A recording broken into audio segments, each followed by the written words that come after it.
So I would like to recognize we have some special guests here this morning. From Senator Bennett's office, Annie Oatman Gardner.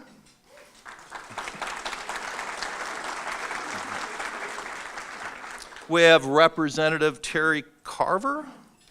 Terry, there we go, Terry. Nicholas Sapp, Budget Officer, El Paso. There you are. Oh, you are also an SBDC host, excuse me. We have Jeff Green, City of Colorado Springs Chief of Staff. Thanks, Jeff. Councilwoman Yolanda Avila. Yolanda. And we have Jill Gabler, excuse me, I should have practiced. Councilman Bill Murray. Also Andy Pico and Tom Strand. Right, thanks for coming. And we also have D11 Board of Education Sean Gullickson. Where's Sean? Let me see Sean. So let's get started.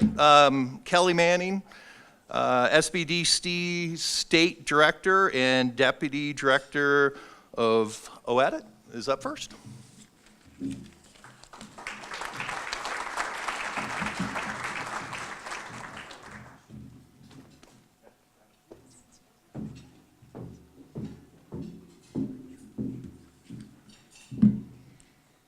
Whoa, he's much taller than me. Welcome, good morning, this is great.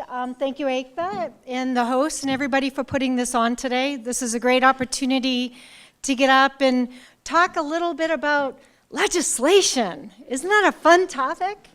Ekta asked me to talk and give a few updates, and I'm like, wow, did you intend to give me the Debbie Downer topic? So, first of all, I want to state few little things that this is not my opinion. This is strictly straight up what is sort of topics within each of the legislation. There might be differential views on this. This is not a debate. I'm just trying to get you information out there, so please do not shoot the messenger. So we'll leave it at that. All right, so one of the things that Ekta asked me to touch on is a few topics that we have here. So minimum wage, cybersecurity, healthcare, transportation, regulatory reform, and local initiatives. So really, really fun topics, huh? All right. So minimum wage. Let's talk a little bit about that because I know that's been in the news a lot lately or more. So Colorado's minimum wage is $9.30 at the moment, and then it's $6.28 for tipped employees. In January 2017, they passed legislation. It will, and this is Colorado, grow 90 cents every year until 2020, until we get to $12. On the federal side, so if you really look at this, we're way above the curve on the federal. The federal minimum wage is $7.25, but keeping in mind that they have all these overtime rules, and I know some of it was put in suspension and things like that, but they really are going to try to start enforcing it. And what that means is that it's the overtime laws, right? So if you hired an individual, and let's just say that you hired them for 45 hours at $7.25, you're still required to pay the unemployment, and there's a formula base for them to come out and figure that, whoops, let me go back there, figure that one out. So you have to abide by the statutory obligations, and there's all sorts of details on how to calculate that. The bottom line is if you have a person that you're hiring, an employee that's anything over 40 hours a week, you're going to have to pay the overtime. Now, there are some exceptions with that you could be in the exempt status. And there's actually a formula and a checklist, if you're not aware of that, whether you're exempt or non-exempt. And it would be worth it to you all to go through the process just to make sure that you're following the IRS laws and things like that, because there's nothing worse. You know, in our case, we don't ever want to see people that get fined that potentially could put you out of business because of a small little mistake. So you want to make sure that you're following that. And again, the exemption checklist is not a big deal at all. Cybersecurity, really interesting, is they passed a law, it's House HR 5064, and it's the Small Business Cybersecurity Act of 2016, so that had already been passed. But recently, they just made an amendment to authorize SBA to actually help fund the SBDCs on the security initiative, or cyber initiatives, which down here makes a lot of sense. I mean, you guys are sort of coming around to be the cyber hub of Colorado. So it's out of the Department of Homeland Security, and there's funds that are being available to the SBDCs. Now, what does that mean? That means that SBDC could apply, and we don't know what the dollar amount is right yet, but we could apply for funding to actually help small businesses with cyber issues. So they leverage the SBDCs, but they're also looking to have the SBDCs provide training, provide one-on-one consulting, things like that, just like what we're already doing. We are leveraging that. And I think that it's really important that they actually have some specialists that we can tap into as well.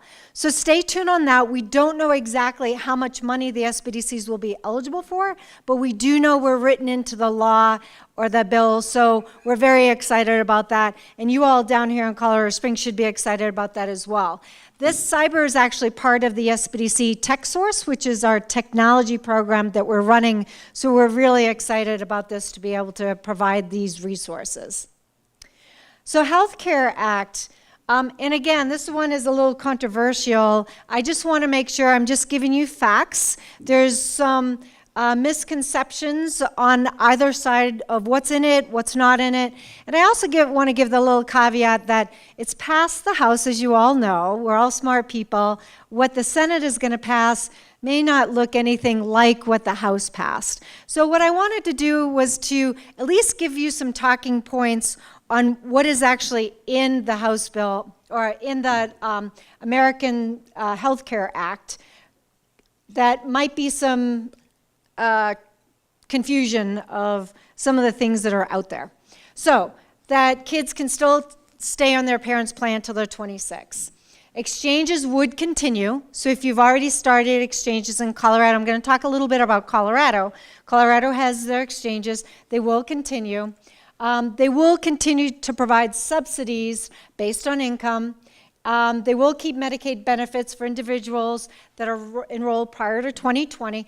And 2020 seems to be the magic date for some reason. Everything is 2020, which seems really far off, but it really is only 2.5 years away. So it'll be interesting.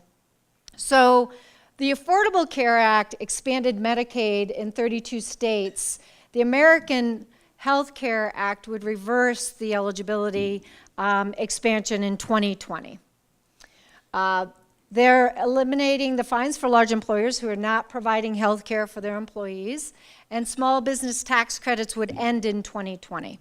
So that could be problematic for small businesses. The complex cost share provisions would be eliminated, and that's what they're trying to do. They're trying to make it a little bit more simplistic so people can figure it out and see what is there. And then the bronze, silver, and platinum levels will go away. If you remember, when people would sign up, you can get on the different levels. All of those levels will go away. It'll be one sort of fell swoop on that. So some of the other things, healthcare insurance marketplaces that, in Colorado, so everybody let me go back for a second. So this is all on the federal side. So everybody all thinks, oh my God, what's gonna happen in Colorado? Shockingly enough, in 2006, Governor Bill Owens actually put together a Blue Ribbon Commission to help on the reform of healthcare. It was called the 208 Commission. And that's still there. They're still working on it. We have the exchanges that are here. Connect for Health, some of you all are very familiar with Connect to Health. They're kind of everybody. We've partnered with them in the past. They're still going to exist, as well as the flexibility to implement some of the exchanges and some of the Affordable Care Act. God, it's like tongue twister. ACA, AHCA.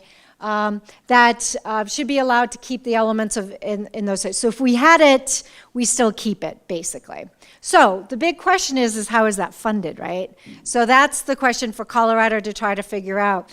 And I was told I didn't have to talk about Tabor today because you guys are all sick of Tabor, but it does fall in a little bit into this too, the effects and some of the detriments of Tabor on some of these things. So one of the things we talked about infrastructure earlier this morning, transportation. When we're talking about transportation related, there was a bill that passed. It's 17-1242. Let me get to my notes here so I can read here. So in Colorado, so they're going to be putting on the ballot this November. So pay attention to that. And those of you that get the little blue book, it's totally worth reading. It's the only way I can figure out, what a bill is and what I'm voting on, because half the times I check a box and then I go back and I'm like, darn, I voted the opposite of what I thought I was voting. So the blue book is really, really helpful. But in Colorado, they're going to be putting on the ballot in November, and they're going to be asking for a temporary increase for taxes for the next 20 years. So that would bring in $375 million annually for the statewide funding for CDOT. And the remaining 70% that will go in there will go to counties, municipalities. 30% will be multimodal transportation options fund, that a fund will be created to actually help with repairs and things like that along the way.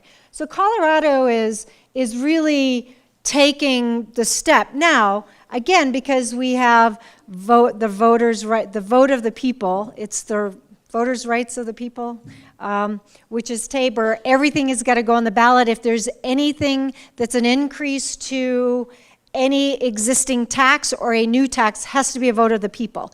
So our roads, our bridges are pretty bad, right? So let's hope that, yes, a little bit of a tax increase won't kill us all, but it certainly would help the roads and bridges that we have here in Colorado. So that's in Colorado. Now in the president's budget, so they put in $98.1 billion for the Department of Transportation. 2018, the budget that's being proposed, there is a cut to the DOT's discretionary budget. It's 13%, so it would knock it back down to 16.2 billion. But what I'd like to say on that is that it's the discretionary funds. So all of the plans and all the projects are not being cut. It's just coming out of their discretionary budget. So I think that that's important to understand. They are going to be eliminating the Transportation Generating Economic Recovery, which is a Tiger grant. And that was money that was provided for extra cash to surface transportation projects. So, but keep in mind that they are still funneling $200 billion towards transportation projects over the next 10 years. So the goal would be to get a lot of the projects in now and the next 10 years, repair some of those things. So these grant programs that they really didn't have the sort of authority or the purview over how it was being spent, or if it was being spent in the right way, would go away, but they would still be funding the projects, if that makes sense.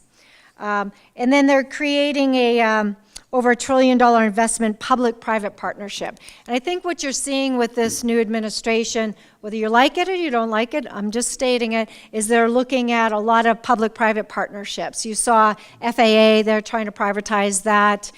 So they're looking at a business model as opposed to government. And quite honestly, sometimes private sector can run business, I think, better than government can. So I think that was sort of their thought process on, looking at these public-private partnerships. So regulatory reform, again, that's on the block. This is what they're talking about doing. They're looking at creating a task force to try to look at duplication of efforts, where spending is going, what makes sense. I know it's a novel idea, but looking at the return on investment that the government is getting for them. So they're looking at the outdated. There's a lot of laws that are on the book. There's a lot of things that are on the book. They're looking to eliminate all of that. And then they're looking at, they want to cut anything that costs overrides the benefits of it. Again, looking at that ROI. And then again, looking at the inconsistencies that interfere. There's a lot of regulatory acts that are out there that are really detrimental to small businesses. Let's look at that. Part of the task force's role is to be listening to the people. They want to hear from the small business. They want to hear from local municipalities. They want to hear from the constituents what is working, what is not working, and why, so that they can evaluate that. So I think that that's really pretty important. And one last thing I just wanted to mention, they are looking at, again, tax reform is on, they're looking to redo their tax brackets and things like that to drop down it from 35% being taxed down to 15 to 20%. So that affects us all. That puts more money in our pockets. I think that's the intention, how that works. So part of, and I have to, again, put a selfish plug in here for the SBDC. The president's budget actually has the SBDC or SBA being cut by 12%. That's over $200,000 for our program. So what I would ask you, now I put a little reality check in there. So we all know how the president's budget works, right? He's got to balance the budget. He's got to put something in. He's also the deal maker, right? The art of the deal. He's going to throw something outrageous out there, and what actually ends up happening is probably is a negotiation. So do I think that this is going to happen? No. I actually have good faith that the SBDC won't be cut. We're the one that was part of that report that came out of mentioning how the SBDCs are very, very effective in working because we are not a government handout. We're education and we're teaching. I always like saying that the SBDC teaches you how to fish. We're the fishermen. We teach you how to fish. We don't give you the fish. So to eliminate a program or cut a program would be really foolish. I'm hoping that's not going to happen. I have good faith it's not going to happen. But if it did happen, it's $200,000. I mean, that could be a whole center that goes away. We just don't have $200,000 to lose. So it would be devastating, but I think that we're going to be in good shape because I have faith. I have good faith. So one of the other things that I wanted to talk to you about is some of the local initiatives that have passed, that have gone through. So House Bill 171214 actually passed. It actually is a bill to help employees purchase businesses that they work at. So it's employee ownership. Some of you might be familiar with that concept. There's been a program around, it's called Rocky Mountain Employee Ownership. They've been around for years and years and years. They do a lot of speaking on that. They actually were very supportive in getting this passed. So it's the SBDCs that will be working with businesses that, in many cases, some of you probably know people that they're at the age they would like to retire. They don't have children that would like to take over their business, but they might have employees that would be willing to purchase the business. The problem in one of the discussions that I had with the legislator that was passing this was, what you really need to do is provide a funding stream for the employees to be able to purchase the business if the owner is not willing to hold sort of the loan on the business per se. And quite honestly, people that are looking to retire, they're looking to sell their business in order to retire. So that's exactly what they've done. So the SBDC will be doing education and training on employee ownership. We'll be working with the businesses, and Rocky Mountain Employee Ownership, as well as some other key players, are fundraising to put a pot of money together that would be eligible for these employees to purchase the building. It would be a loan, very, very low interest loan, but money that would be able to purchase the existing business. So we're pretty excited about that because I think that there's good opportunities for people to, I mean, there's a small business that's in Clear Creek County that's a tea shop, an urban tea shop, and they're closing the doors. It's been around for 25 years and they have nobody to buy it. It's a shame that something that has a legacy to go away. So let's hope that we'll be able to do a lot of good work, and stay tuned. We'll get some impact for you on that as well. So that was a bill that passed. There's a couple other things that were put in the hopper but did not pass, so I'm not going to go into it. Some of the local initiatives that we're working right now is the Economic Development Commission had approved last year, we just rolled it out this June, Certified Small Business Community. A certified small business, how many of you are familiar with the creative industries and their creative districts?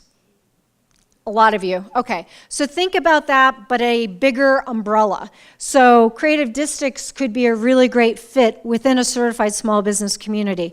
It's a grant program for these communities to be eligible to put an SBDC, a satellite office, or maybe co-working space, or whatever they need. We'll look at that. SBDC is intricate into this plan, though, of making sure that we're involved. It's resources for the community. And then there's also technical assistance funds directly to the SBDC. So these communities, and you define the community yourself. It could be a city, could be a county, could be multiple communities coming together. I always like to say, think about the Bermuda Triangle of small business. So, how do you provide a resource base for small business? Why is that a good thing? Well, it's great for economic development, so it retains businesses in there. It's great for recruitment of, if you're providing all the resources for small businesses, it's going to be more attractive to people wanting to go to those communities. And the communities get the designation. They get marketing. We're working right now with CDOT to see if we can get some signage on the side of the road, but that they are a certified community. They get a web page, we market them, we help promote them. You get all the resource and technical assistance that comes along with it. So it's a really great program. It's a 3-year pilot program. It's part of the Blueprint 2.0 right now. It's an offering with them. So you have to apply for it. And our goal was 2 communities year 1, 2 communities year 2, and 3 year 3. But I'm thinking that we have enough interest that we could get some more communities in there in the first side of that. So we're pretty excited about that. What also got approved is a character loan program. Some of the problems that we find into small businesses is that they don't have the collateral, or maybe they had some health issues, things like that. You've heard it all before. They might not be eligible for a small business loan. So the Economic Development Commission, again, paired up with the SBDC, so we'll be doing the packaging for this, but it allows small businesses to get a very, very low interest loan, and it's based on your character. So looking at, are you a good community member? Are you solid in the community? Maybe put some aside of some of the other issues that you've had in the past that make you ineligible for a loan, but make you eligible for this program. And there are recipients of the regional program, the CDBG regions. So Region 9 is going to be heading it up. It's designed for rural communities. So Region 9 will head it up, but I know 9, 10, and there's a bunch of other regions. I'm not quite sure if you guys are part of it out here or not, but it's a great opportunity for these businesses on that. And then lastly, I just wanted to talk about millennials. How many of you are millennials here? Are we all tired of hearing about millennials? Well, guess what? There's more information about millennials out there. So putting that aside, the ASBDC, which is the American Small Business Development Centers, am I over my time? Okay, let me give you a couple little highlights on this. So millennials, look at how much that they're in there and they're growing, right? Okay, so and hopefully Ake's got this slide for you. But some of the statistics that came out of this survey from millennials is 61% say that they're more secure in owning their own business than working for somebody else. 38% have been part of a startup at one point in their time.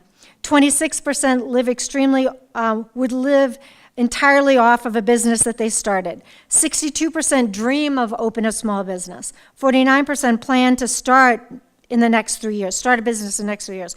43% say it's money that's the barrier. Out of that, 63% of them are women and 45% of them went. So that's the barrier, which is not unusual. Barrier to starting a business is money, right? So the reason why I bring this up is because they're the largest generation that's populating. If we can get them out of their parents' basement and stop playing video games, I think that they're going to be a really, really good part of our community, and they have drive, they have desire, and they actually want to give back to the community. So we look at the opportunity of having a, in Colorado, work, play, and live, right? That's what the millennials would like to see, lifestyle as well as business. What I didn't leave out there is some of the millennials said there's a statistic that they would take the money over quality of life, which that surprised me a little bit. But maybe they like that so that they can go skiing and hiking and things like that as well. But I hope this information was helpful. I apologize I ran out of time. I didn't think 20 minutes was that fast. I should have paid attention. But I will be around for a little bit if you have any questions, and I hope this was very informational for you. So thank you.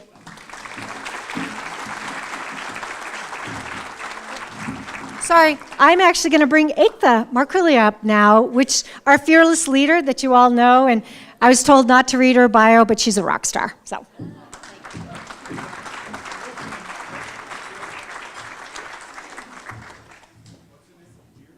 Good morning, everyone. Guess what? I don't have a script, so that means I'm going to talk a lot. I'm kidding. I decided not to script it this time because I think I'll stay on track this way, but we may have Nicola saying no, come up and give us a little bit of an update on House Bill 1242. I know some things have changed since what Kelly just presented, so we're going to give a little bit of update on that here in a little bit. Thank you for a couple of you for pointing those updates out to me. I think I'm talking to a room full of friends, right? I gave a lot of hugs as you walked in, so I don't think I need to introduce myself, right? Okay, so we'll skip that slide. But this is the fun part of today. We get a break from numbers, a break from legislation, and we get to talk about SBDC, my favorite thing to do. So I'm going to give you a little bit of a report to the community, an update on our programs, and really the impact that we create as a network and through our local Pikes Peak office. So in case you didn't know, we are now a nationally accredited technology designated program, and I'll talk a little bit more about that. We are an enterprise zone project thanks to El Paso County, and we also have a 501c3 now called the Colorado Business Foundation. And we were the winner of the SBA Region 8 Award for Innovation and Excellence in 2014, which made us one of the top 10 SBDCs in the nation. Our Broomfield office just won that. Our Pueblo office won that. Our Denver office has won the national award. Kelly is the second longest running director in the nation. We have a very strong network that everyone should be extremely proud of. So this is our report to the community. Our mission is very simple. For those of you who haven't heard me say this a million times yet, is to help existing and new business grow and prosper in the state of Colorado, and for our local office, the Pikes Peak region. And we do that very simply with some fundamental programming, which is our workshops, events, and consulting, and we're our hub for business resources. If we can't do it, we'll send you to another organization who can. Our host and local strategic partner, thank you so much, El Paso County, for being here and supporting the SBDC through all the hard work for our programs and our accounting. A lot of accounting people here today, thank you. That's maybe the hardest part. But thank you for hosting us for the past few years and for many years to come. Our managing department and lead strategic partner is the SBDC Network, or Lead Center, out of the Office of Economic Development and International Trade. It's important when I do my report to the community to say thank you to all of our major sponsors, the Small Business Administration. Eric, thank you for coming today. There you are. The City of Colorado Springs, Connect to DOT, our liaison program with CDOT, and the Minority Business Office to give us a lot of money to run the programs that we have. So when you see all the stuff we do, remember the amount of staff members we actually have. We have 3 full-time staff members. Dustin, who was checking you in, is somewhere around here. Hey, Dustin. He's the man. He runs all of our programs. I have an idea. He makes them happen. He has the hardest job in the office. You know what that person does. They do everything. We have an admin and program assistant who does a lot more than just answering the phones. And Ryan Lynch, our intern. You're the best, UCCS. Thank you for providing an amazing intern. And we pay him, right? That's important to pay your interns. We are the only office in the state that works off of volunteers. We have 40 volunteers and 5 paid staff. Only office in the state that runs like this. And we were actually on a panel at the national conference because I think we're the only office in the nation that runs off of volunteers. So we are a national program. How many of you knew that? Yeah? Oh, good. So you've heard my spiel before. Good. We're the most comprehensive small business assistant network in the United States. We're the most funded small business organization in the United States. We're very lucky and fortunate for that. There are about 1,000 centers, so when one of us wins an award and puts us in the top 10, that's pretty cool, right? And we're typically hosted by universities, colleges, and economic development agencies. And you'll see more of us move to economic development agencies such as El Paso County, because it just makes sense, because we're all part of the strategic development of our communities. In Colorado alone, we have 14 hubs and 80 offices when you count all of our satellites. Kelly's probably looking at that saying that's an old map in her head. It changes daily, I promise, because we're opening up a second satellite ourselves in the southeast part of Colorado Springs shortly. So that might say 81 plus next time. But we are a robust organization, so if you start a business here and you want to grow it anywhere in Colorado, it's really easy to move that data and everything about your business to that next office. It's a seamless process. We just went through accreditation. We worked on this for about a couple of years, right, Kelly? It was a lot of work. We are now accredited for the next 5 years under our governing body, America's Small Business Development Centers, and we had a number of commendations, and these are huge to get commendations on top of the accreditation. Collaboration, visibility, and an engaged state advisory board, those that actually teach classes and consult and help us with our programming. We have outreach and communication to stakeholders. Our host knows they get lots of communication from our lead office. What's important when I talk about our impact on the community, the numbers, the stuff that you're all here for, we verify every single number that comes through our office. It's part of our accreditation. So Dana, I'm pointing you out, sorry. If you come to our office and you're a client and you come back for a second appointment and you say, hey, I just hired 5 people, we ask you, did the SBDC help you do that through your consulting sessions? And if you say yes, you sign off on it. We upload that document into our database, and then it's also validated by a third party, not someone within our organization. So every number you see is verified by the client and validated. It's part of our accreditation, and we stick very closely to that. We have a positive work environment. You ask any other state in the nation, we are the closest knit network that anyone has ever seen. And then most importantly, and really the big piece of our accreditation this year, is we received a technology designation, and I'll talk a little bit about that in a little bit. But that put us in the elite 5 states in the nation that have technology designations. Some people call themselves SBTDCs, but you can see why we don't want to go there. That's a joke, you guys. This morning, it's a joke. It's a joke. Okay, so what's really exciting is we've created some major collaborations across the state to help us push our programming through. We have some statewide MOUs, one with the Minority Business Office from the Office of Economic Development, Colorado PTAC, our neighbors. Zero is an online accounting software, which is a new partnership that we've just now created. Proximity Space, a collaborative co-working space, I'm looking at Kelly for keywords, key-working space, that will help us leverage space and opportunities for our businesses. Courtside consulting, HR consulting for our businesses. It's a topic that comes up very frequently. And very excitingly, I'm looking at my BBB friends, we are signing a statewide MOU with the BBB on June 29th. Very, very exciting stuff. Yep. So program overview. There's a number of programs that we run across the state besides our everyday consulting, everyday workshops, from bookkeeping to social media, and then some of the events like this. Some of the larger programs that we run that are grant funded are the Veteran Small Business Program. We help veterans start and grow their businesses. We have lead consultants across the state on it. We are part of TAP. We are part of Boots to Business. We're part of Reboot. We are part of anything veteran you can think of. And I'll talk to you about an event here in a minute that we ran this year with the Pikes Peak Workforce Center. The Minority Business Office, we help businesses with certifications to open up government contracting opportunities. Connect to DOT, we help businesses with certifications to open up opportunities to work with CDOT.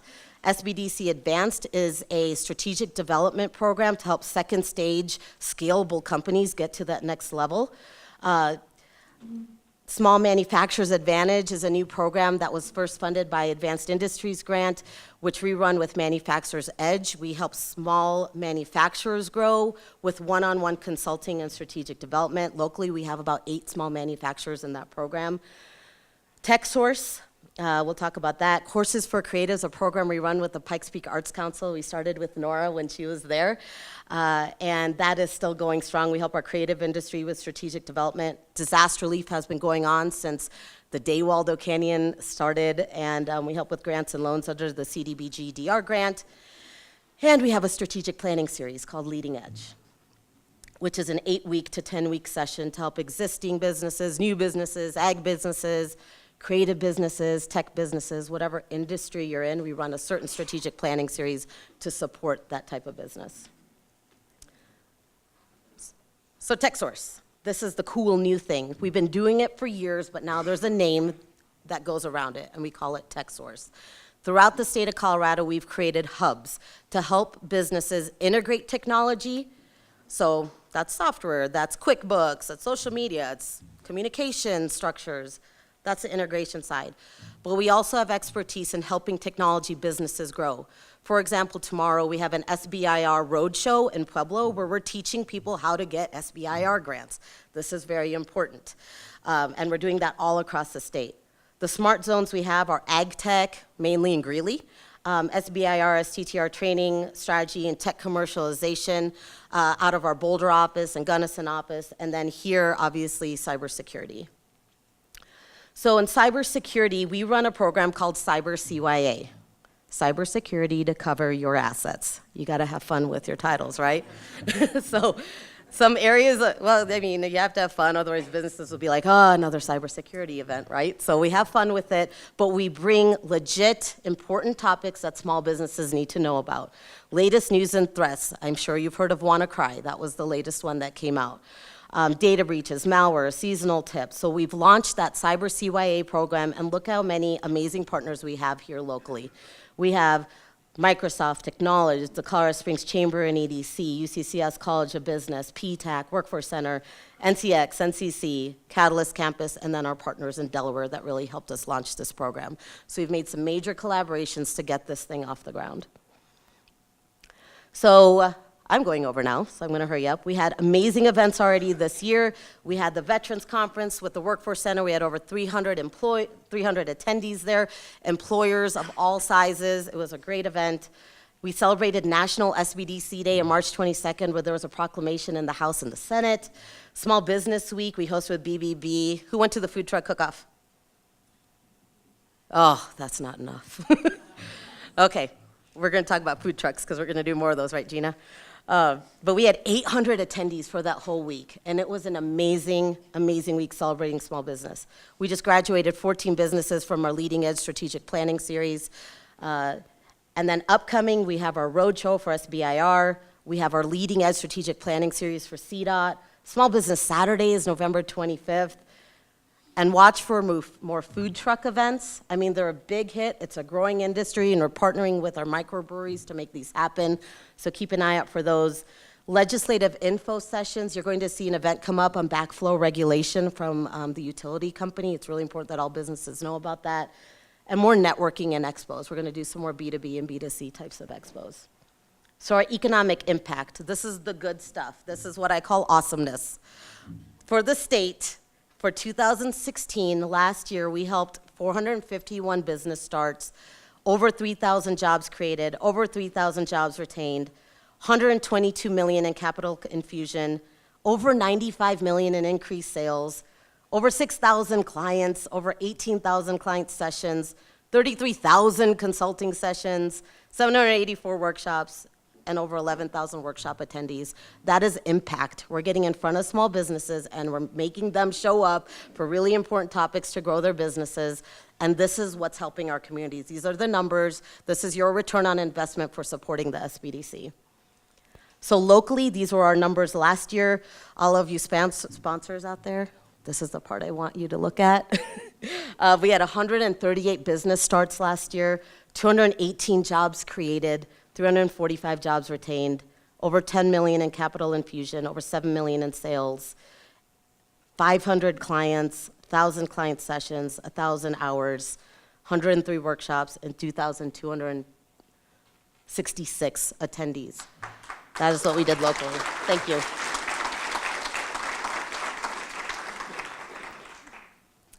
So with that, that is the end of my presentation. But what I want to leave you with is one big announcement, if you haven't heard yet. We are moving from El Paso County Citizen Service Center to Catalyst Campus at the end of July, is what we're looking at now. And we are so excited because we are moving with Colorado PTAC. Dennis will be on the panel a little bit later. We'll be at Catalyst, a hub for entrepreneurship and innovation and this pure excitement. And we're going to be located with SCORE as well. So if you think about it, it's going to be SBDC, SCORE, PTAC, training, events, all in one place, a true one-stop resource hub for our community. So we're really excited about that announcement.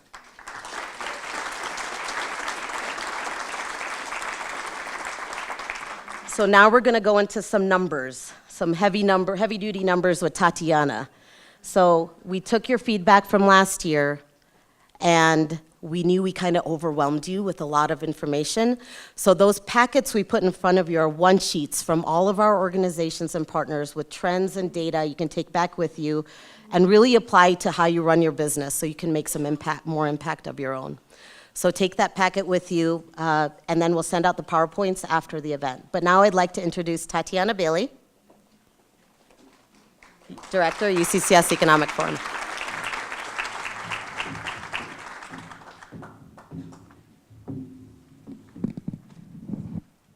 Good morning. I have a short presentation mostly focused on small business today, but as most of you know, economists have to have fun somehow, so I always start out with a joke. So here you can see, by the way, I should preface this by saying my husband is a Canadian, and the tweets coming out of Canada the last 5 months have been really interesting, to say the least. Donald Trump will build a Mexico border wall, and Peña says, the Mexican president, we will dig a tunnel. Meanwhile, the Canadians are busy at work building their own wall. This is Canada building an igloo wall between the US, just in case, eh? So just to have a little bit of fun there, you can see the Canadians. And I've actually been to the northernmost parts of Canada, and in July, the wall is still there, trust me. So I'm going to talk about the role of small business in the US, small businesses in Colorado, and then some detail on our area for El Paso and Teller. Let's see, there we go.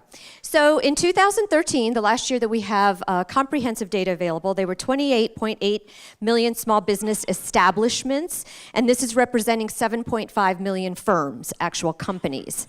And the establishments are, like one company can have many locations. Firms with fewer than 500 employees, which is the definition of a small business, accounted for 99.7% of those businesses, so it really shows you how pervasive small business is. Businesses with less than 20 workers made up 86%, so that really is an impressive statistic to me. Small businesses employ about 48% of the US workforce, and firms with fewer than 20 employ almost 20%. So it's really small businesses are much more powerful than most people think. Small firms accounted for 63% of the net new jobs created in the last 2 decades. 40% of those are from startups, and that's minus closures. So, startups are still doing quite well. There's been a lot in the media in the last year or so that, entrepreneurship is not quite as robust. And the data's a little bit mixed, but certainly these numbers support that it's still a powerful force in our country. Since the end of the recession, 60% of net new jobs have still been from small business, so that kind of shows you how resilient they are. Small firms in the 20 to 499 category led that job creation, so they are sort of the leaders. And about a third of all export value emanates from small business. And here's just a graphic to show you what's happened with small business since 2007. Just before the recession, we have now surpassed where we were at 7.7 million businesses, and we're now at 7.8 million. 7 of 10 small and mid-sized businesses experienced sales growth in 2016, and this is a little bit more recent data from wide surveys that are done across the country. And you can see that we are, in the last few years, we've sort of leveled out, but we're still, it's still 70+% that are experiencing growth, so that's a good thing. Most of the sales come, again, from this category of 20 to 499, with, of course, the lion's share being in that last category there of 100 to 499 employee size. Who are most small business owners? Well, 69% of them are men, 70% of them are college educated. Most of them are in their mid-50s. I think it says 53 is the average age. Most of them are upscale, higher income, $194,000 per year annual income. Most of these are established businesses, businesses that have been around for a long time, about 28 years, and average annual sales are $7 million. Again, and this is for small business. Some trends in 2017 thus far, 16-17. 80% of small and medium-sized businesses are optimistic about their future prospects, so that's a good thing. 81% say they plan to hire in the next 12 months. And as an economist, I look at that very closely because, of course, the job numbers continue to be pretty strong, particularly locally and in the state of Colorado. So, and this is prospective, right? If they're planning to hire in the next 12 months, that bodes well for some future optimism in terms of the sustaining what we have going right now and the momentum. Diminished concerns about the economy and business climate comparing 2016 to 2017, but there's greater concern about the cost of healthcare, and that's not a huge surprise. Small and medium-sized businesses rely a lot on their local market, with 95% saying that they generate some type of local sales, and about 60% of them saying that it's a key component to their business. But interestingly, about 38% of them have said that in the past year they're trying to go more national. And that's a good thing, right? That's probably because they are doing well. Cybersecurity, I mean, there was a lot of information in this SMB report, but this one I kind of pulled out, and Kelly talked about it, and Ekta talked about it. And you can see here that if you look over to the right, you know, actually the percentage of companies that are small companies that are saying that they're concerned about cyber has actually diminished in the last few years. Although, if you look at the number of businesses, small businesses impacted, well, we have 7.8, but those that have had some type of cybersecurity issue is pretty high. It's 16%. 50% of them had to close their doors within 6 months of that breach, and estimated number of closing are 749,000. So when you look at that, you think it really, really is a concern, and small businesses in particular are vulnerable because they're so busy with the day-to-day that they don't always have the time to pay attention. So I was actually glad to hear that there are some initiatives, even through the SBDC, to assist with that. Small businesses in Colorado. So in 2013, there were 572,000 small business establishments in Colorado. Firms with less than 500 workers accounted for very high percentage again, 97.6% of all Colorado businesses. Businesses with fewer than 20 workers made up almost 88%, so we're even a little bit higher here in Colorado, and again, a little bit higher than the US in terms of the number of employees employed by small business in the state of Colorado, almost 49%. So small business is just a little bit stronger even in the state of Colorado than in the US as a whole. This is an interesting graphic. These are very small businesses, right? Businesses that are 1 to 4 employees. The navy blue is really what I want you to pay attention to because those are the smaller companies of 1 to 4 employees. You can see in 1983 it was about half, and now it's quite a bit more than half. So very small businesses in the state of Colorado are only increasing. And you know, again, as an economist, when I look at this, I think this is where it all starts, right? Small businesses are indeed the fuel of future larger businesses and generating jobs. Now, if we look at the state of Colorado in terms of job creation, you can see that 45% of new jobs in 2013 came from large businesses, and a full 55% came from small. We had, and this is from the Secretary of State, 112,000 new entities in the last 12 months. This is very recent data. That's almost an 8% increase over last year, and that's significantly higher than the US. We had 140,000 entity renewals, so a lot of businesses staying around in just Q1, and that's again a 7.7% increase over the prior year and a 6.5% increase over the past year as a whole. We have many, many businesses in good standing. which means obviously they're doing very well, a 6% increase over last year, and that includes all these different types of businesses listed here. So pretty much all businesses under the sun. And then, of course, not surprising, when you have a lot of new entity filings, new businesses, you're going to have almost a direct correlation with employment increasing as well. And that's, again, part of the reason the state of Colorado is doing so well. It's a little bit dark here, but I also look a lot when I'm talking about startups and small business at the Kauffman Foundation. They do great work in terms of assessing how businesses are doing across the United States, particularly entrepreneurship and innovation. And here you can see we ranked really high for startup activity, the Main Street one, which is looking at more established businesses, not so much startups, and I'll talk a little more about that one. And then also in terms of growth of entrepreneurship, we ranked number 7. The number 4 one is the one I'm going to focus on, and I looked at 1, 2, and 3, and those states really aren't that great anyway. So, you know, we're up there. So this measure of the Main Street looks at 3 aspects: rate of business owners in the economy. How many business owners are there per 100,000? What is the 5-year survival rate of those businesses?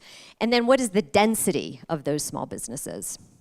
So this is kind of interesting. We're actually the best rated amongst large states in the United States. And this is basically saying that out of every 100,000 people, there are 100,000 working age people, there are 8,560 in our state that are business owners. That's a very high ratio. And as you can see, the scale at the bottom, it's really tiny. That's as high as it goes. So we are, in fact, the highest amongst large states. In terms of density, here you can see that in 1981, there were almost 400 established small businesses, and those are businesses that are older than 5 years, but employ fewer than 50 companies. And I know a couple of businesses here today who fall in that category. And then by the time you get to 2014, we were up to 630 established small businesses per 1,000. So really, really precipitous incline in this case in the state of Colorado. The survival rate, we got hit kind of hard during the recession, but we're back almost to where we were in the mid-90s, and that's the survival rate here is also very high. This is part of the rating that I was talking about. And then now, if you also look at the margin between the startup rate and the exit rate, again, hit hard during the recession, but now there's a nice chasm between those two, so you have more businesses that are surviving than and entering than are exiting. Now, what about small business in El Paso and Teller counties? Well, those of you who see my econ presentations, I always get excited to show this one. Of course, huge decline in the unemployment rate.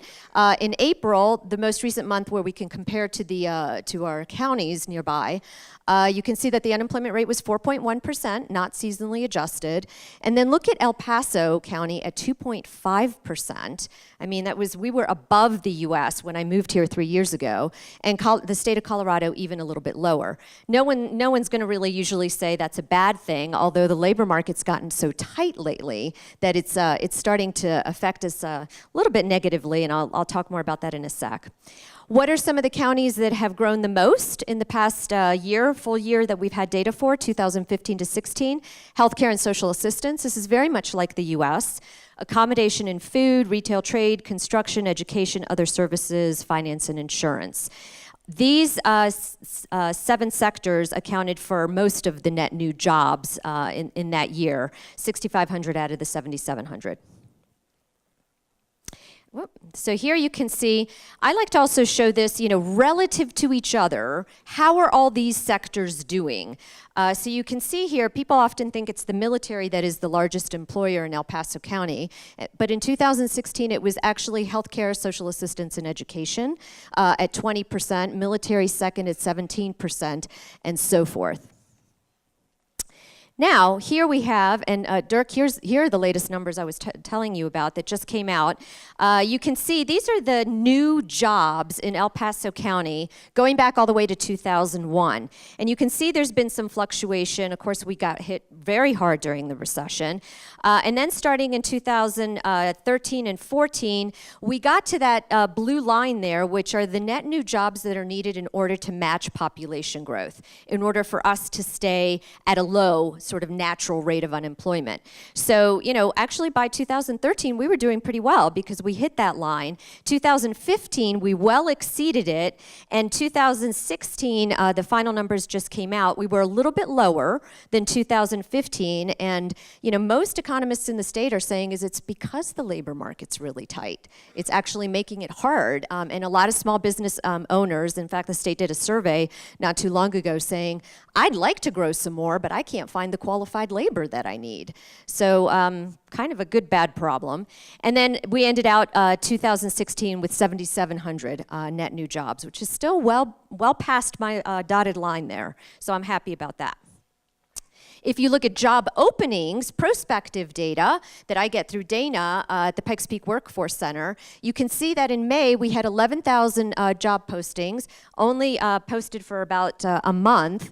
And now our median salary is significantly higher than the state of Colorado. And this has only transpired in the last 18 months or so. We are now at 71,000 for a median salary. Colorado is at almost 66,000. And then here I've just juxtaposed what about labor supply and demand, right? I'm an economist. I always have to put these two together. So the supply of labor, people looking for work, is 8,300, and the demand for labor is 12,689. We have a lot more job postings than we have people looking for work. And then these are just the top 10 job titles. The blue ones are professional. So unlike the sort of common perception, we have a pretty healthy mix here of lower, middle, and higher skill jobs.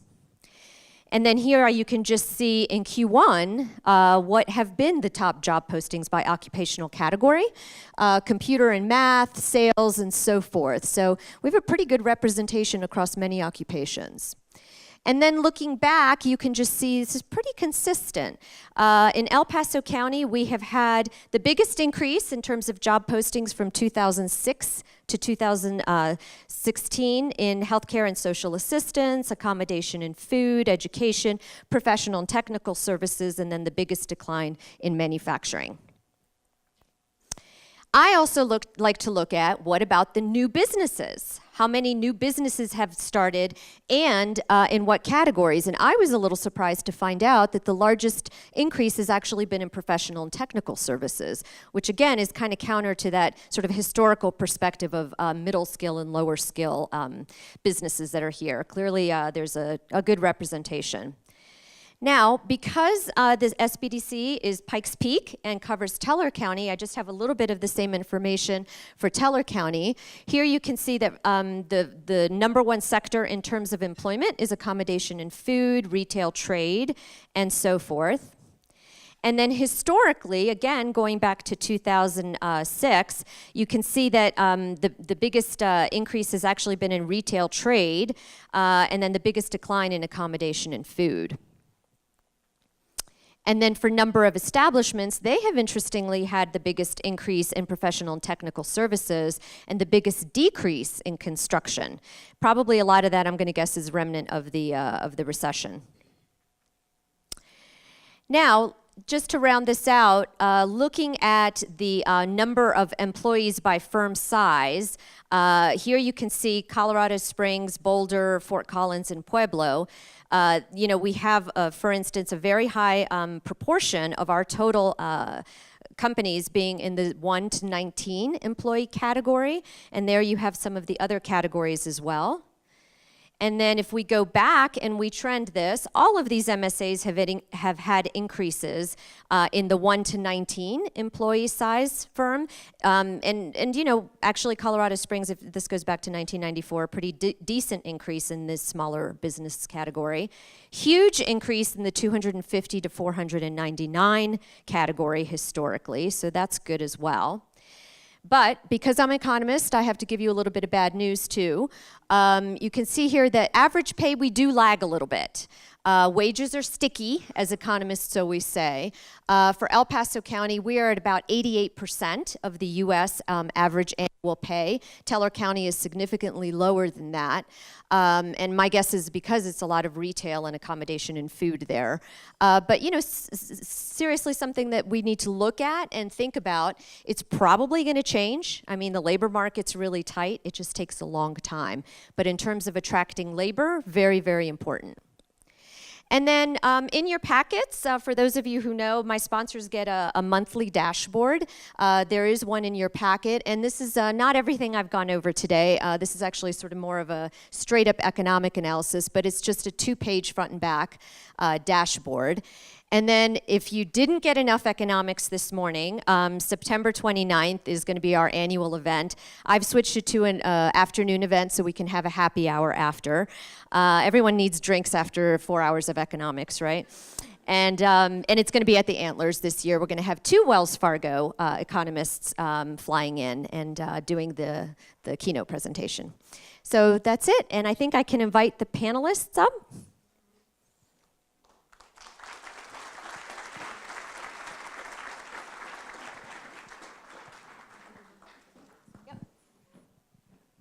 While the panelists make their way up, I've solicited Dirk from the Colorado Springs Chamber to give us a quick update on 1242. Do you mind taking the mic for a little bit? Absolutely, happy to do that. So in the State House this year, in 120 days, our state legislature heard and deliberated on 700 bills.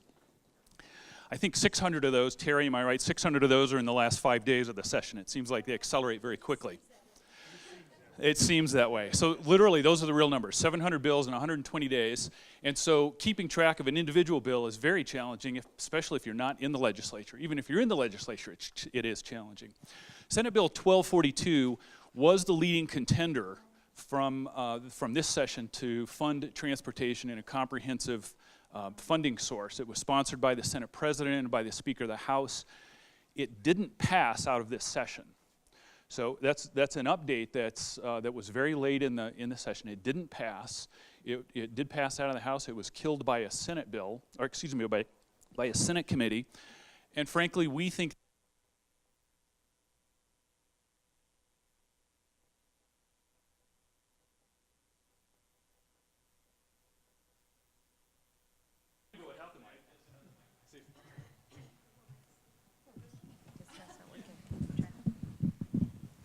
okay, there you go. The thing, thank you, Bruce. The thing, yeah, get my back on track. So it did not pass out of the Senate committee, so it is dead this session. The House Speaker and Senate President supported it. There were high hopes for this. We didn't support it for a couple of reasons. Number one, it was sales tax based.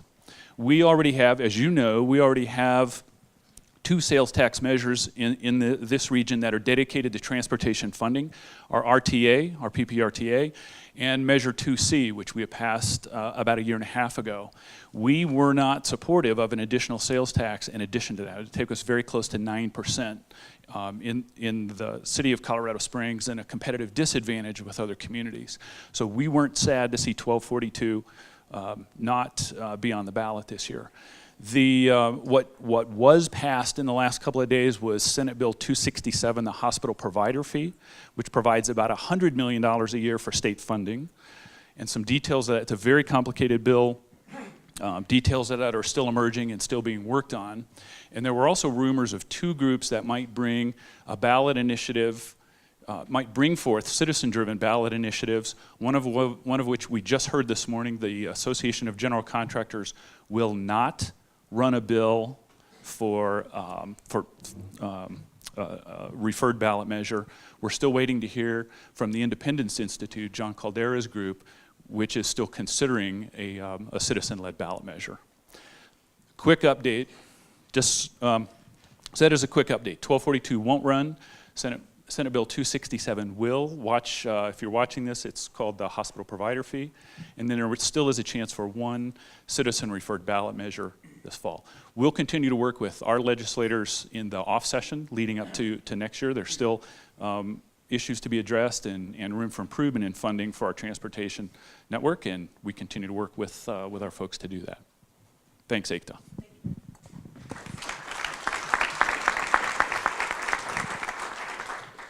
So we're going to jump right into the panel, but before we do that, I'm just going to ask each of you to give us a quick introduction. Yep. Go Hi, everybody. I'm Dennis Casey. I'm the Executive Director of the Colorado PTAC. If you're not familiar with the PTAC, the Procurement Technical Assistance Center, we're essentially soup to nuts government contracting. So we're here as free support to Colorado businesses to enter and to help win in the government market. So if you're into that stuff, we're definitely the partner to have. With my introduction, I'd like to acknowledge the El Paso County, the presence that we have here. They're a key partner with the PTAC. We are a private partnership, private-public partnership, about half funded federal. The state gives us a significant amount, and then El Paso County is by far the premier supporter of the Colorado PTAC after that. We're a statewide program, but El Paso County sees the value of that. And hats off to the counties and the city governments. I work very closely with government. A lot of times citizens don't understand how difficult it can be to work in government, so I would just like to applaud those folks. So thank you, and on to Rosie. Thank you. Good morning. My name is Rosie Aburto McDonough, and I am the Director of the Minority Business Office.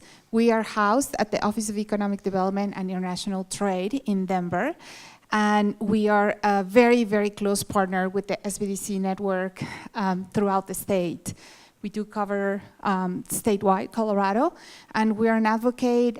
We provide training, network opportunities for small minority, women-owned, veteran-owned businesses throughout the state. I think that's pretty much it. You'll hear more about me in a second. Does this work? Yeah. Great. Good morning. My name is Sarah Humbarger. I am here with the Downtown Partnership, but also representing Colorado Creative Industries this morning. I've never spoken on behalf of CCI, so this will be a first for me, but Downtown Partnership is a local organization. We represent the geographic downtown area, and our mission is to ensure that downtown is the civic, economic, and cultural heart of the region. A lot of that is central to small businesses. We are also a certified creative district. That certification we earned in 2014, and something we're very proud of, and is integral to a lot of the story about who we are as downtown. So, thanks. Good morning. Mike Harden with the Secretary of State's office. I'm the Division Director for the Business and Licensing Division, which used to be two separate divisions. It's now one division. Been with the office for 6 years. Before that, I was sitting in your shoes as a CEO of a mid-sized company. So I empathize with the challenges that you face on a day-to-day basis, particularly the ones that Tatiana was sharing with us on the employee availability here in terms of the skills matching the needs. I think that's prevalent throughout Colorado. The division itself is kind of a hodgepodge of multiple programs. The business registry is probably the biggest program, which many of you are probably aware of, particularly if there's CFOs in the room. Do we have any CFOs in the room? Show of hands, maybe? One in the back. I thought there was more. So the business registry, notaries, commissioned notaries in Colorado, we have 85,000 commissioned notaries fall within this program. Charities, bingo raffle, lobbyists. I even have durable medical equipment, if anyone knows what that is. So it's a pretty broad division, but not a very deep division. And again, thank you for having me. Okay, so let's jump in with the first question. We'll maybe start with you, Rosie, on this one. What are some of the current trends you are seeing in small business through your organization? Okay, and Ekta, is this where the presentation starts? I just need the clicker. Okay, perfect. I'm going to stand up because I like to see people. And you're fine there, Dennis. Thank you. Do you live in Colorado? Yeah. Do you know who lives in Colorado? An idea, right? What holds people together in society is a sense of belonging, participation, inclusion, recognition, and legitimacy. Inclusion is about living full lives. It's about learning to live together. It's about the right to participate in society in a full way. I don't know how many of you saw this movie. It was fantastic. It had a great message. I totally resonate with the Bonnie trying to make it in a world that is not necessarily mine. So, who are the minorities making a difference in Colorado? Just a few months ago, we have here, the minorities are almost 86,000 firms, 16% of all businesses in the state, and they generate 13.5 billion in revenue. So Colorado minority business firms grew 43.9%, which is higher than the national average. And I think Tatiana had better statistics than I did. So these are the companies that we have in Colorado. Just a few months ago, with the census information, just so you have an idea, the African American portion was about 17%. The Asian portion was 26%, and other race was 45%. So just the latest information from the Census Bureau kind of changed this landscape. And these are some of the companies that we have by industry and the number of firms that are comprising the state in terms of minority businesses here. So I'm in the women. So we have 195,000 women-owned businesses, which generate 26.5 billion.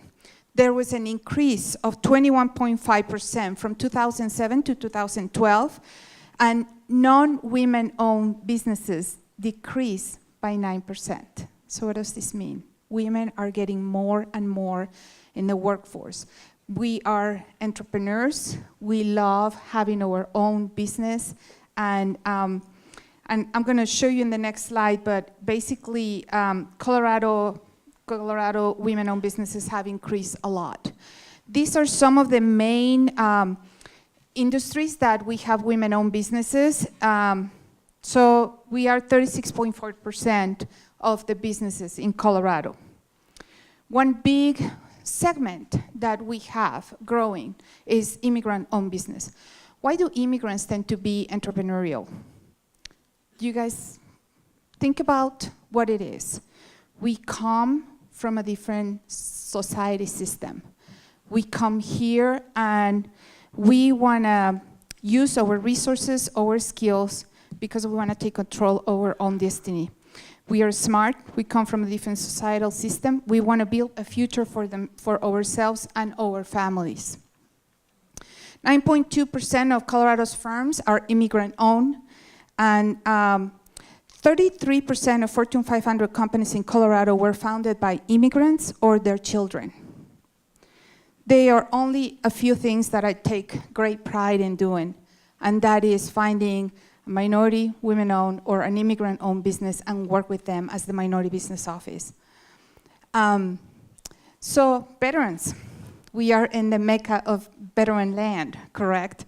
So we have over 51,000 businesses in Colorado that are veteran-owned.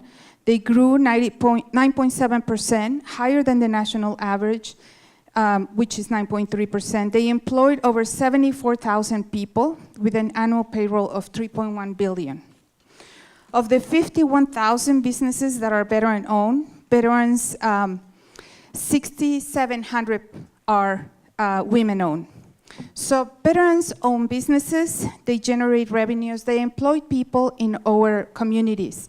Government agencies, colleges, and private sector recognize and support this phenomenon. So we have several programs that are, and I'm going to wrap up here because Ekta is killing me from the back. So what's the benefit of having minority, women, veteran-owned businesses in the mix? Well, we are fitting like with like. We're connecting same with same. We're a multicolored texture tapestry, and I don't know you, but I love doing business with a woman. I love doing business with a Latino person, totally. As mentioned before, also, people come from different backgrounds. They have a different culture. They can find different solutions in different ways. They introduce flexibility, creativity, agility, with limited resources, and now it's commonplace in corporate America. Diversity is key to innovation, to a thriving, sturdy economy. Their contributions, their knowledge is important in our society. Last is the impact these businesses create in disadvantaged communities cannot be replicated. They are often a key drivers of economic growth in some of the most disadvantaged urban and rural communities in Colorado. These are some examples of companies that we've worked with the SBDC, with the Minority Business Office, that are extremely successful. You may recognize one here in your neck of the woods is Once Upon a Child. So this is who we are, and this is the Minority Business Office. Please feel free to reach us if you have any questions.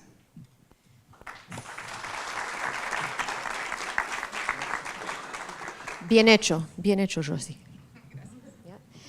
Okay, so Dennis, maybe you could give us some perspectives on what you think some of these current trends are in small business? Absolutely. Well, last year I'd like to say that it was the first time in like 10 years the federal government met their small business contracting goal of 23% overall small business. So that's great news in the federal. You know, when we talk about government contracting, we have to talk about federal, state, and local issues. But I do want to kind of give a snapshot of the government in Colorado, particularly federal. If you look at where we stand, there's a couple military bases around this town, you know, so we got a total of 5 military installations in the state. There's 53,000 federal employees in Colorado. As a matter of fact, Colorado Springs has the highest per capita federal employee in the country, beating out Washington, D.C. I think actually it's Colorado Springs, Washington, D.C., and then Honolulu, so that's the top 3 there. You know, there's 28 different agencies up in the Fed Center in Denver. There's capabilities of the federal government in Colorado that a lot of states don't enjoy. We have the only patent office outside of D.C. We have a mint. If you think about the importance of the federal government in Colorado, it's there. And so why wouldn't Colorado businesses want to engage with such a vast network of resources? I go on, I have a whole presentation on what makes Colorado so cool. But some of them don't go directly to contracting. But I just kind of want to lay the groundwork there. So, you know, a couple of things that we're seeing in trends in contracting. One of them is kind of dangerous to small business. There's strategic sourcing and bundling. They're 2 different things. The definition is minimal on what the difference is. But, you know, the idea, though, is that fewer companies get opportunity to win a greater number of contracts. So what that does is, even though it inflates the small business numbers that the government can gain in their goals, it actually decreases opportunity across the board for small business. So we have to be cautious with that. And that being said, I have to appreciate the work that the acquisition workforce does. It's an unappreciated workforce, and even though spending has grown steadily over the last 10 years, the workforce hasn't. So they're trying to look for more efficient means, I understand that. But it's in how they operate those tools. I will shout out, I work a lot with Ann here in Senator Bennett's office, and you know, we've been working a particular issue together, and love the work that Senator Bennett's been doing with some of those issues that we're facing as Colorado businesses. So we have to look at that first, and then we have to look at the rush to lowest price technically acceptable. I think that's another danger to small business, because the government does a lot of work in doing pricing agreements with companies, setting up GSA schedules, if that may be, state pricing agreements, and then if we throw that out and we go to, okay, I just want the cheapest. Well, sometimes the cheapest isn't the best. I think I have had appointments with the cheapest doctor, and that's not necessarily a good thing, you know. So anyway, those are just some of the trends that we kind of keep an eye on as they affect small business. And anyway, so my thoughts. The Office of the Department of State here in Colorado has partnered with the CU Leeds Business School for about 5 years, and we publish on a quarterly basis the Quarterly Business Economic Indicators Report. And Tatiana went over a lot of the information that you might see on there on a quarterly basis, but one of the charts that she showed I wanted to say a few more words about, and that was the correlation between employment here in Colorado and new business entities. It's actually a leading indicator of employment. When new businesses increase in Colorado, employment increases in Colorado. And when you look at the projections from the first quarter 2017 report, you'll see that the trend continues to go in the right direction for us and has. What's interesting about that is historically, when you think back to 2008 and 2009, when the economy was taking a dive, new businesses form at that point in time. People lose jobs and they form their own businesses, and we saw an increase. Well, that increase is continuing even in good times here in Colorado, which I think is a wonderful position to be in here in the state. Business Leader Confidence Index is something that the CU Business School surveys across Colorado business owners, and it asks various questions. I actually participated in it as well, and it talks about how do you feel about the climate here in Colorado. And that index as well has been positive in recent quarters, and I think that says a lot to where we are here in Colorado. I'm going to not use my PowerPoint because it's too long, so out of respect for time. Quickly, I didn't really get much of a chance to talk about CCI itself. I talked a little bit about Downtown Partnership. CCI, Colorado Creative Industries, is a division of the Colorado Office of Economic Development and International Trade, and they foster and support Colorado creative sector with potential to drive economic growth and quality of life. CCI is really a part of who we are at Downtown Partnership, partially because of the Creative District, which we were proud to have received as a geographic district in 2014. But really the biggest thing for us is what that means about our businesses downtown. Particularly in Colorado Springs, we have a number of small businesses that are in the downtown area, and that's really a part of our character as a city, our character as a downtown. And so we work really closely with those businesses that choose downtown. And there are a number of issues that creative industries in particular and small businesses that are looking at urban centers are running into.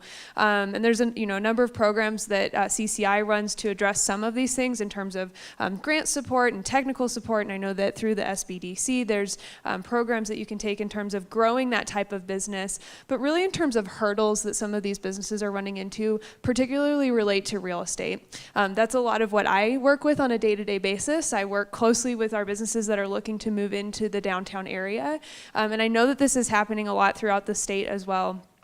Colorado, obviously housing prices are going up, commercial rates are also going up, and so for a long time we had spaces where artists and creative businesses could find rent that was relatively inexpensive, and that's where they could start those businesses and could really generate their, use their creative skills to start a business, and real estate rates are absolutely critical to being able to do that.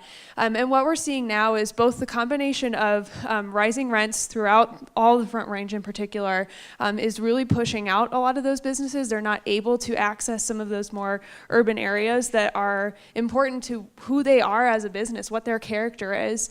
But the other thing that we're seeing is that the advent of, so there's been DIY spaces for decades, right? And we've heard a lot nationally about how these DIY spaces are, there's code violations, they're unsafe, there's a lot of different things going on with them. And so we're having to address a lot of different space to business issues. And I think that we're in a new era where we need to create spaces for artists. And there's a lot of organizations that are doing that.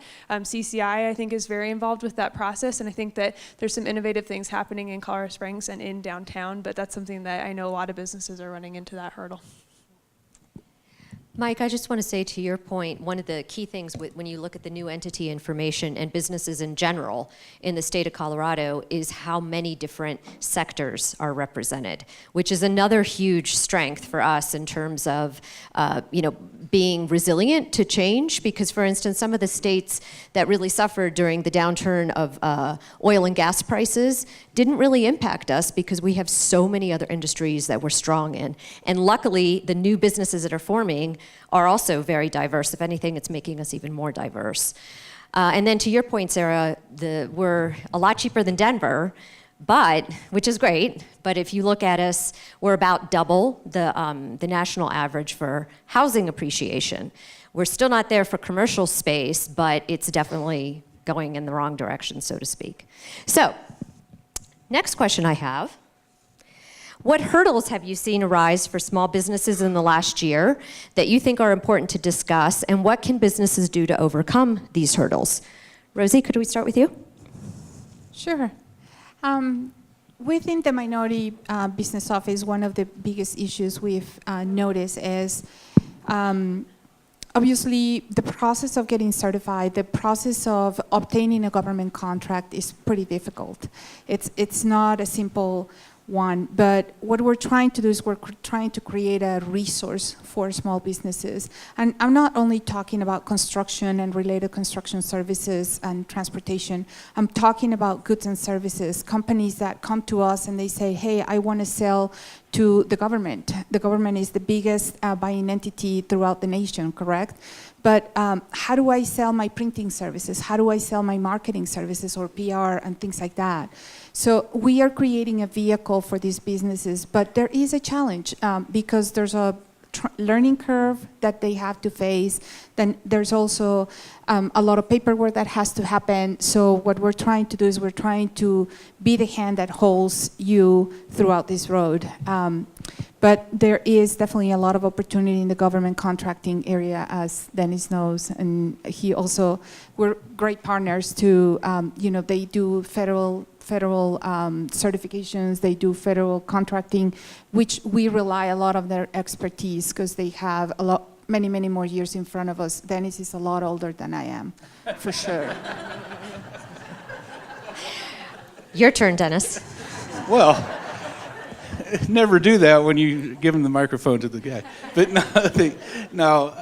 the environment, and particularly government contracting, we do, as we mentioned early on, we have a three-way partnership agreement with the SBDC network, the MBO, and the PTAC across the state. So we all partner together, and I think it works great, particularly when we have cases where we can help companies through the process, and we have particular talents in each of the agencies that can help them through.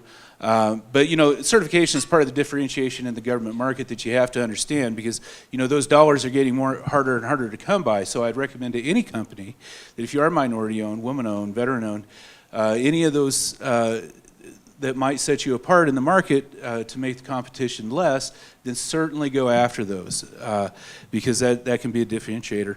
There's a few things legislatively that are going on in government contracting right now. Fantastic that the SBA this year put in place the All Small Mentor Protege program. So if anybody's familiar with the old 8A Mentor Protege program, now that's eligible for all types of small businesses. And where that really helps is that when small businesses partner up, where formerly they had they risked their small business eligibility because they would consider both businesses' size standards together. Through the Mentor Protege program, they can still maintain their own small business status. So that's fantastic for the small business community as a whole, and particularly to do that. The federal market is a little different than state. We talked about minimum wage earlier. Well, if you're a federal contractor, guess what? Your minimum wage is $10.20. And so, all of these different rules that come into contracting are important to understand and how they do that. But one thing I want to talk about, legislative trends, this is probably the biggest one that's going to face companies that do business with the government, and that's the new cyber compliance rule that's coming through the DFAR. So if you're working through the Department of Defense, you have to be compliant with NIST 800-171 cyber compliance by the end of December. And if you're already on a government contract, you should already have this started, but it's very important, and there's legal aspects of not being compliant with that. And I just want to plug one event next week, next Thursday, the 15th of June. We have Dave Steeran from the NIST office in DC coming out to discuss that. We also have other industry experts on what government contractors need to do to achieve that. We have a couple remote sites across the state, and we're also going to broadcast this nationally to other PTACs across the country. So if you work with the government, you need to come and understand what your company has to do to be compliant with this. So that's my plug. Mike? At the Secretary of State's office, we try to have a very light hand. We've gone online. We've for the last 11 to 12 years, we've had online options for forming your entities and renewing your entities. We are one of the nation's cheapest states to do business in. It's $10 to renew your annual registration. We have a service center that actually answers its calls. We're not going to give you legal advice, but if you have difficulties in any way doing business with us, we'll answer those questions for you and walk you through the process. One of the things that I was just reminded of when we talked legislation is something at a national level. We try not to collect too much information. In fact, we collect the least amount of information today in terms of when you look historically on how much we may have collected. We try to keep that down for a variety of reasons. When you're programming an online system, the more information you collect, the more it costs, essentially. And when we see legislative changes, it costs on that front as well. On a national level, I think it was Senator Levins and others are pushing beneficial ownership information. It's collected generally at the IRS every year when we do our taxes as entities, but they're trying to push that down to the state level. If that happens, then we'll have to collect more information. The burden of complying every year will be a little higher as well. So I encourage you to take a look at that. There's been variations of that every year to include this year. The National Association of Secretaries of State has taken a position against it. They think if the federal government needs that information, they should seek it from the IRS. I hope that kind of notion continues to drive. I don't know if it'll win the day or not, but again, that's been on the plate for several years. If you don't remember anything I say today, please sign up for email notifications and secure business filing. And I'll tell you what those two things are. Secure business filing allows you to password protect your information on our website. We're an open registry. That information's available. Like you can't keep the information from being seen, but you can keep your information protected and not let anyone do something that they shouldn't be doing with your information, file documents that you aren't approving. So please sign up for Secure Business Filing. It is a free service. You can do it on our website. When you pull up your entity, it'll be one of the options for you, and I encourage you to do that. Email notification, that's just simply if any changes occur to your entity on our system, you'll get an email notifying you of that change. So if you didn't secure it and someone else got on there, you can at least be notified that there was a change made to your record. We partner heavily with the Colorado Bureau of Investigations. They have an identity theft unit. We actually support it financially through our UCC fees. A portion of our UCC fee goes to support that group, and we exchange information on a regular basis. And one of the things that they're seeing is if you let your entity go dormant, so to speak, delinquent, or non-compliant, it can be a target for those who want to acquire your business because it has a track record, a history, seek loans and credit based on that, and then leverage that for the future. So please stay current and sign up for those two services. Thanks. I realized I went out of order on the questions, so we will end with the positive stuff. So I'll talk a little bit about trends in creative industries instead of hurdles, because I already talked about that. So in the state of Colorado, Colorado is ranked 6th in the nation for creative industries, which I think is a great indicator of where we are as a state. There's a tool that's called the Creative Vitality Index, and it's something that we as a creative district in downtown have access to, and they measure at a micro level what our creative industries look like. And we're also able to compare that at a national level and at a state level. So one, like just the number one is where the nation lies in terms of creative industries. So that's kind of your baseline. The state of Colorado is at a CVI of 1.11. So just a little bit above the kind of the national average for creative vitality. And that there's a number of factors that kind of play into that, both nonprofit grants, the programs that are available for creative industries, as well as employment, revenues, all of those things that play into the success of our companies. I'm proud to say that downtown Colorado Springs is at a 5.56. So we are 5.5 times the national average of creative industries in downtown, something that we think is critical part to who we are as Colorado Springs. But not only that, a huge number of our businesses downtown are creative industries, and they're bringing in revenue. They're bringing in money that comes into our city from those industries, and everything from distilleries and breweries that fall into this industry that, they're selling statewide, nationally. We've got, firms that are, graphic design firms. I saw Celeste here. We've got a number of firms downtown that are employing high quality jobs in downtown that are related to the creative industries. So we're seeing growth in that area that has been really successful. That's apart from all of the other things that are really a part of our community in terms of gallery openings, First Fridays, events that bring thousands of people downtown all throughout the year. Those are the kinds of things that bring that heart value to why we live here and why we choose Colorado Springs. But those businesses are really part of the everyday economic value of who we are in Colorado Springs. And I also like to point out that our CVI is higher than Rhino in Denver. And for those of you that are familiar with Rhino, they really tout themselves on being art-centric, and they're a creative industry as well, or a creative district as well. But we're really proud of that. We had 23 new street-level businesses that opened in 2016. Those are storefronts, street-level businesses. A huge chunk of those were creative industry businesses, and so it's everything that we are in downtown, and it's a huge part of who we are as a community. Sales are significantly higher, and I think a lot of that is due to creative industries. So we'll end on the positive. Good. Well, the final question, and if each of you could maybe just give a minute, what are some of your final thoughts that you have for the businesses here today that can help them when they walk out? Rosie, you want to start? Well, one of the things that we've seen in our area is the issues with the business is that they don't really know where they stand. And so to begin with, we need to start analyzing, do we have a business plan? Is that business plan up to date? Do we have financials? Do we know where our financial information is? Do we know what the trends are in our financials?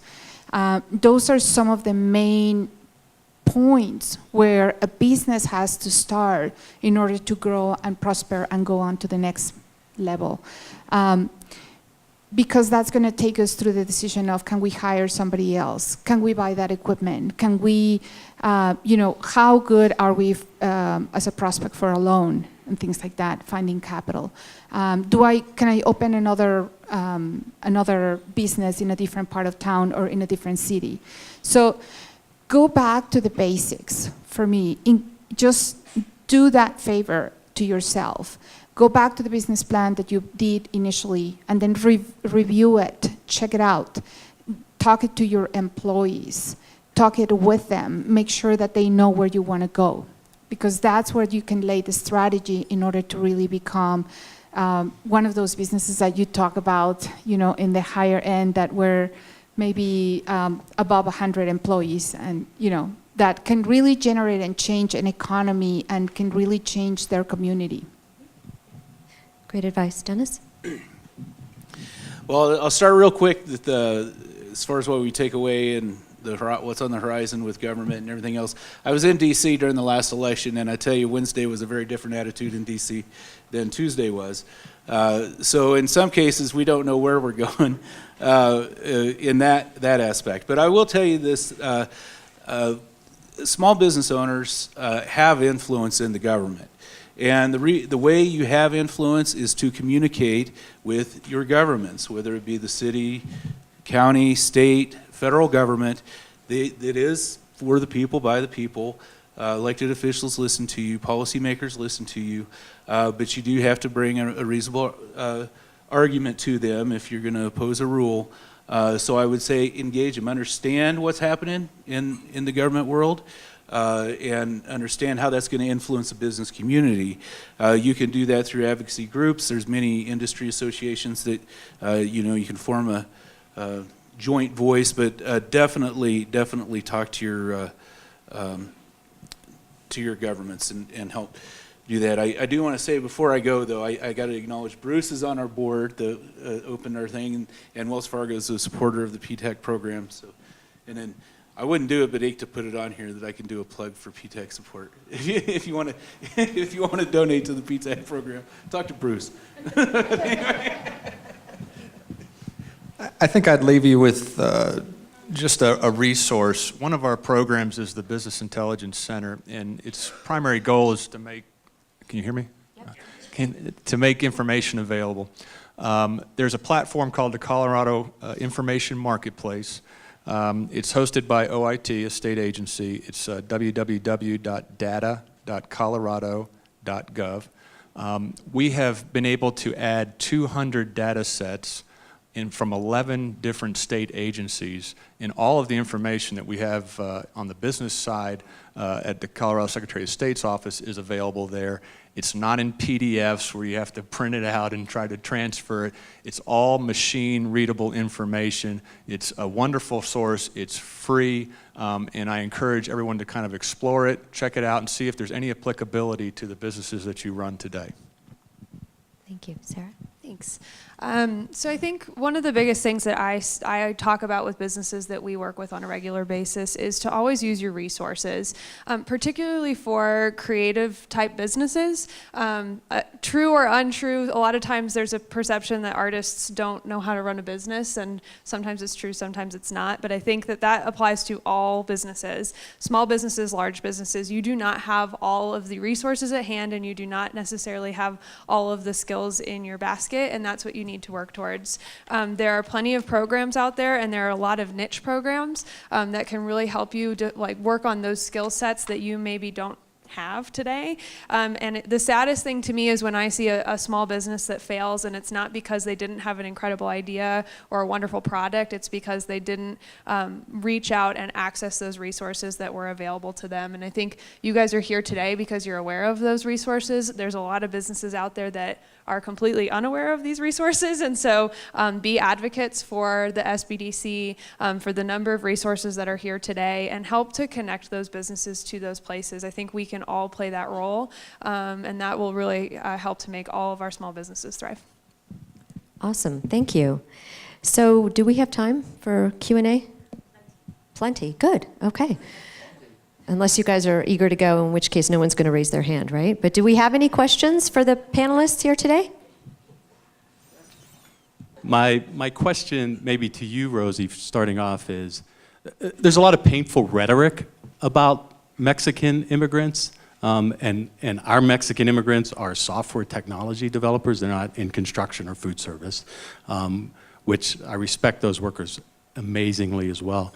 But is there anything specific that you think we can or can't do, or anything you can predict about how we employ those workers now, kind of independent of the rhetoric that's involved? Absolutely.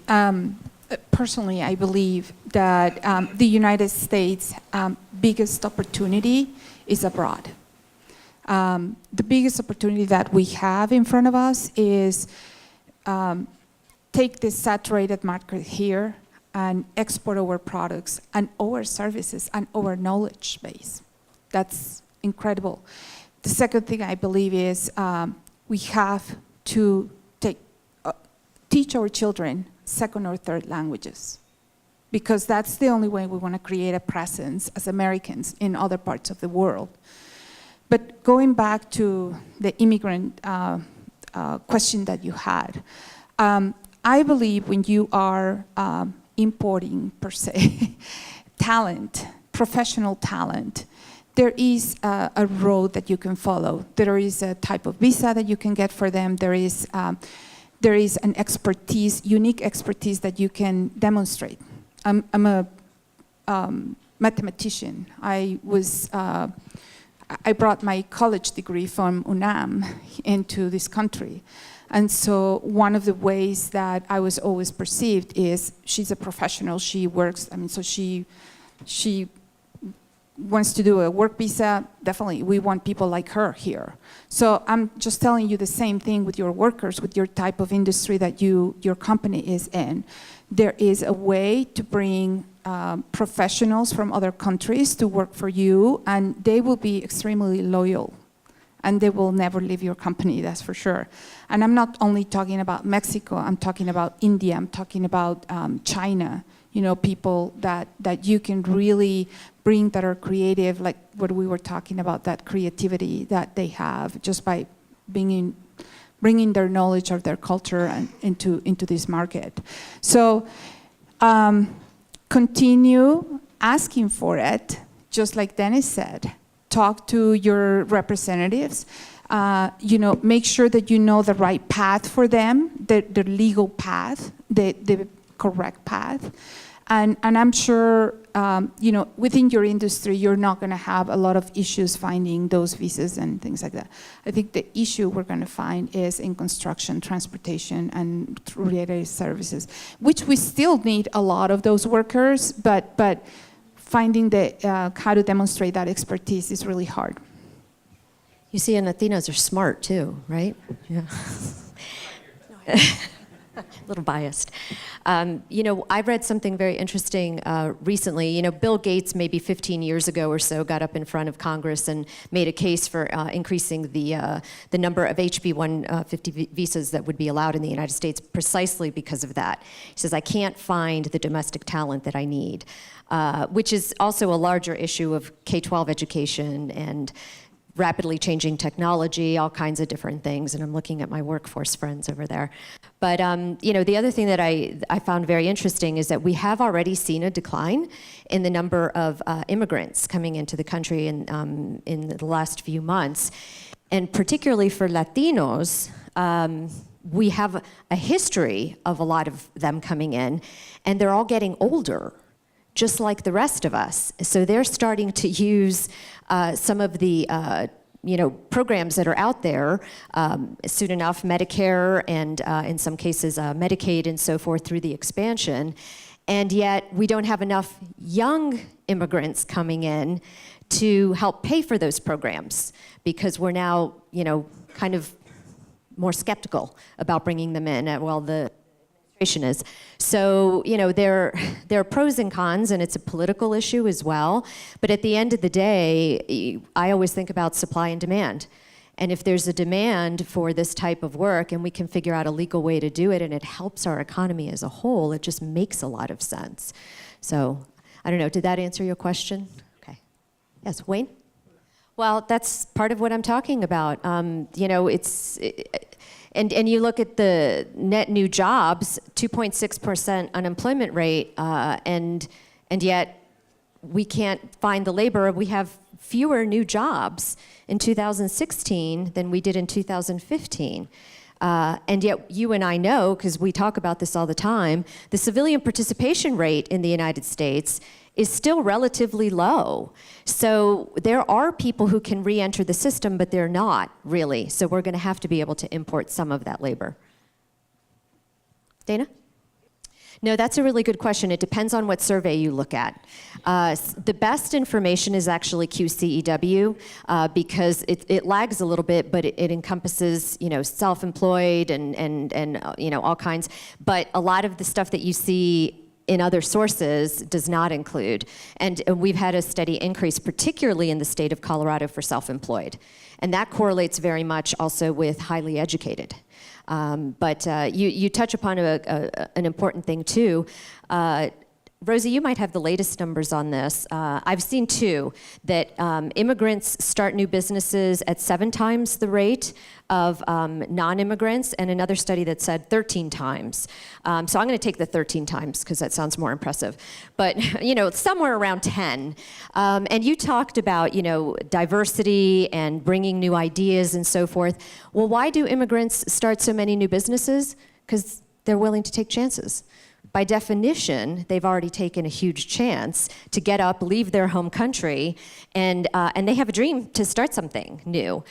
So, that in and of itself, when you look at new entity filings and employment, which Mike and I both alluded to, it's definitely an asset when they have a legal path into the country and can start a business. Any other questions? www.data.colorado.gov. It's called the Colorado Information Marketplace. you're probably starting to hear a repeating trend here. And thank you very much for a lot of the information about resources available. But I think anyone who's an employer here realizes that low unemployment rate is really a big issue. So could you each spend just a minute and say, either give us some guidance in regard to where we can find employees, and also what we're doing as a community to attract more people to be able to move here? Because I like Denver, and I like Pueblo, and I like Fort Collins, but I live here, and we want employees here.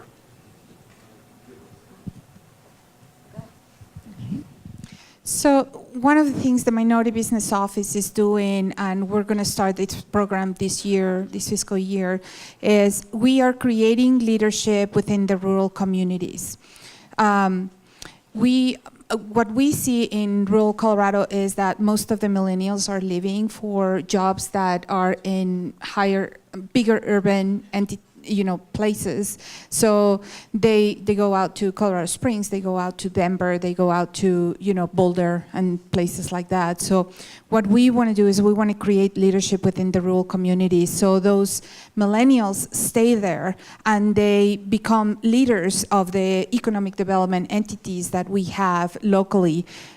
So one of the things is just creating mentors that can help them through that process and see what the benefits of them staying in their communities are. And then the second thing is creating training, leadership training, that can basically strengthen their skills, their abilities to build relationships and things like that. So that's one of the things, one of the programs we're going to be focusing on this year. We have the same issue in state government, by the way. And what I've done in our division is I've done a couple of things. One, cross-training is incredibly important within my organization. I even use it as a measurement to report to the state legislature. I have a target of 85%, and what that means is 85% of my key tasks in the department need to have at least 2 people able to accomplish that task. So we're working towards that. We've almost met that, in fact. We're doing that at the kind of the lowest levels, but we're also now engaging our first and second line managers in cross-training across management as well. The thing that I'm pushing hard as well is investing in my employees, investing in training. It's a long-term methodology, but I'm more interested in fit and baseline skills now than having someone with a lot of experience and just the right education and all those things, because those people are hard to find, right? So I'm looking more when I hire a business analyst, for example, I don't mind hiring someone with little experience as long as they show that they have high potential during the interview process and the selection process. So I'm taking the time to bring on maybe a talent level below what I actually need, but to bring them along and invest the time and the resources to train them. I'd like Dana and Tracy to stand up. And the Workforce Center, Pikes Peak Workforce Center is here to serve the business community. It's a great resource. If your business is looking for particular talent, go to them and describe to them what you need, and then they can draw upon their pool of folks that are looking for work. I mean, that's an excellent resource there too. There's also efforts out to do homegrown training, that kind of stuff. I talked to Lockheed Martin Space and actually brought some of their electronic components assembly training into house, and they, it's a great story for them. I think they put 16 people through every few weeks. They hire 90% of their own people they're training, and the other 10% get hired within industry with their competitors, whether it be Ball or some of the other ones. So that that's kind of some unique ways that they're addressing their workforce shortages. So I'll add one more component that's a little bit different. Talent pipeline is more than just education and programming. People have to want to live here. And that's something that I think this community has been fairly challenged with over the last couple of decades. I think that's changing a lot, but as the token millennial sitting here, who doesn't live in my parents' basement, It's really important that our community reflects the values of the talent that you're looking to attract. And that means progressive transportation. That means looking at things like access to data. It means having creative industries that are attractive, not just for, every day I go to work and I sit at my office. You want to have places to go have drinks, places to go experience art and theater and all sorts of things like that. And I think that we've made a lot of really big strides in that area over the last couple of years, but we have a lot of catching up to do, and we have some communities that we're competing against that are making leaps and bound changes to their community infrastructure. And we have to pay attention to those things, and businesses need to be advocates. If they want to attract talent and they want to attract that pipeline, they have to look at more than just the skill set of that pipeline. They have to look at what type of lifestyle they want to lead and support that lifestyle in the community that they're choosing to operate their business.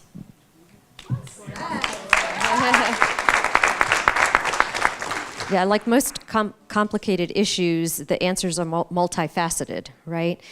Since so much of the conversation is going around workforce, I wasn't really going to mention this yet, but the Pikes Peak Workforce Center, Catalyst Campus, several superintendents from K-12, UCCS, a whole bunch of different organizations came together about a year and a half ago, and we're creating something called the Workforce Asset Map, better known as WAM, exclamation point.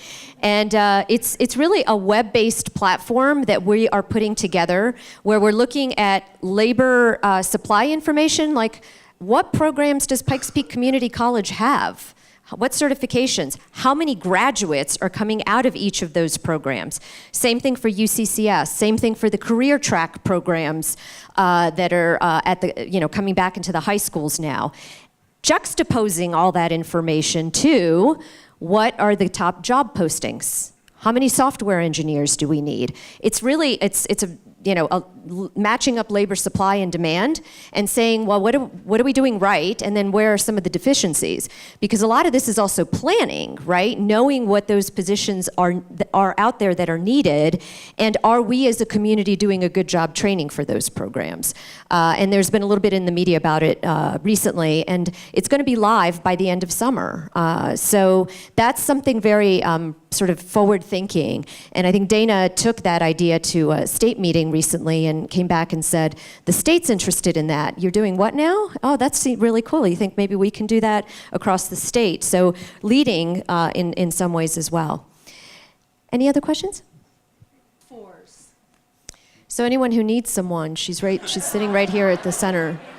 She's cheap too. I mean, not expensive, sorry. No, sorry, not expensive. Low-cost labor. No, you bring up a really good point, because in my econ presentations, I talked about the civilian participation rate. It has declined the most for 20 to 24-year-olds. So that joke about kids in the basement is actually true. And they're working informal jobs. And that also tells you that a lot of the college graduates aren't getting jobs in their fields. And then the one that has actually increased, the one age cohort that has actually increased are ages 55 plus. And you can speculate some of that is that they lost money during the Great Recession. They don't have enough money to retire. We're also just living longer. I mean, my mom is early 70s, and she teaches aerobics 5 times a week. So there's a lot to be said, I think, for what you're talking about. Any other questions? Wayne? You said that our housing prices are increasing at roughly twice the national average. Our wages are 11% below the national average plus. When do those collide and make it even harder to attract labor here? No, I think that's a good point. I mean, housing affordability is still pretty good here. The issue is that the rate of increase is outpacing the nation. So we're at about 9% for single-family homes, and the rest of the nation, I think, is around 5%, 4 to 5% increasing. But we're not an anomaly in that case. When economies start doing better across the nation, of course, you start to see, and it didn't happen to us at the first part of the recession. It's only been relatively recently that that's happened. So, one of my messages in providing that information is so that people are aware, and particularly employers and managers are aware, that it may be even more difficult if you are not competitive with wages. So to the extent that businesses can afford to pay for good labor, they need to in order to retain them. So if we don't have any more questions, I think, oh, I'm sorry, Bill. I can't resist. Well, one thing that brings me is an explosion of apartments. Explosion of apartments. And the public isn't quite prepared. I've been through many cities that have watched this explosion of density. And you see the explosion of density. It's going to create a lot of additional infrastructure requirements that, again, that we really... You're quite correct, and that's you're going to see this. What I want to get to is the disparity in the numbers. The 12,000, the 8,000 we just saw, is not 12,000, 8,000. It's 12,000 professional jobs at H-1B. Okay, those 8,000 don't match the 12,000, or they'd already have the jobs. So it's quite a bit worse than what we're seeing. And I'm always concerned about the rosy aspect of the world. It looks really good right now, but are we prepared for the next stage? Most of the economists that I've been looking at have said we've reached the tipping point of brick and mortar. Okay, and what it says very specifically is the fact that we're actually using a lot of these places for warehousing. And Amazon and Kohl's and even Sears going out of business, and they're not minority jobs. They're all a lot of tech jobs. What are we prepared for this particular transition as we go down? And one of the more scary parts of this is that I'm used to building roadmaps, okay, from point A to point B. All I'm seeing is a sudden shutdown of projects and programs and everything else, trying to build something fresh. And I've never seen that successfully done. So it's the unpredictability of our political process. We just came through with our council. We're doing a lot better, council and the mayor. Okay, but our biggest problems were not, I don't think we're sitting down and really resolving them. Do you see this whole internet issue impacting directly upon what you think is going to happen next? I can tell you that I think what's going to happen next is very, very hard to predict, particularly in the first year after a new election. But one thing that you talk about with the rents, you get diminishing returns because actually rental rates are now coming down in Denver because some people are speculating they overbuilt. So, we're in some ways catching up, and it, may start to move in the other direction. But I don't know if any of you have responses. Yeah, and I think you can help me answer that question. Definitely. What you're talking about is a phenomenon that is changing the business model in many different industries. We are seeing that businesses have to be a lot more portable, a lot more virtual, absolutely. So employees don't necessarily have to come to the workplace. They work from home, they work mobile, they go to a coffee shop, just drink maybe 3 cups of coffee and just make business there. So definitely this is a challenge that we're seeing, and it's not only in one industry, we're seeing this in every single industry in our business community. So there are a lot of good things about being a small business in this atmosphere, and the thing is that we are much more flexible, we can change faster. Our employees are millennials that can help us go through that transition, that's for sure. And so that's what I can say there. And the second thing that I believe is extremely important is how you perceive the challenge in front of you. If you see it as something that is going to smash you and is going to take you out of business, that's what's going to happen. But if you see it as an opportunity, if you see it as a challenge in front of you, if you embrace it that way, you may stay in business. And you may be one of the first ones that morphs into what our community needs. So I'm going to leave it to you. Sure. And there were kind of two questions there, so I'll talk about first the internet side of it. Certainly the internet has been changing business for a number of years. That's not a new thing. One of the biggest things we're seeing, though, particularly on the retail side, is that as larger kind of brick and mortar stores are seeing mass closings, so the traditional retail model, I'll say that citywide we've seen a decrease in the amount of retail space that's getting leased. Downtown Colorado Springs is at 2.3% vacancy, so we are killing it in retail downtown. And part of that, actually I think the biggest part of that, is that most of our retail and restaurants are experience-based downtown. They're a completely different model. You don't go because you need an item, you go because you're looking for an experience, you're looking for something different to do. So I think that's one way that that's changing things. The other thing that you alluded to was around apartments and density, and certainly I'm very closely involved with that, with the growth that we're seeing downtown in rents, and I think that they're actually related. Really what we're seeing is that there's a different preference in lifestyle, and not everyone has the same preference in lifestyle, and I always say, you have to build housing options, you have to build retail options, you have to build office options. Everyone has different preferences in what they want, and so much of that is businesses need to connect with the talent that has the right fit, right? That it's going to fit their environment, and that might mean changing your office environment so it's more open, whatever type of style that your culture fits. Same thing with the apartment industry. We're seeing a lot more people choosing to live in more urban areas, not necessarily wanting to own as much real estate, but wanting to have lots of access to experience-based restaurants, retail, that kind of thing. I don't think everyone has that lifestyle preference, and I think it's unrealistic to think that everything is going to convert to apartments and everything being urban, but we don't have a lot of that option to begin with. So we've got a lot of opportunity for growth there. So I think it's a good thing. Any other questions? Yes. So I would like to present another perspective, because although the city might have almost historically low unemployment, a couple parts of the city really don't. I'm slow. Don't worry about it.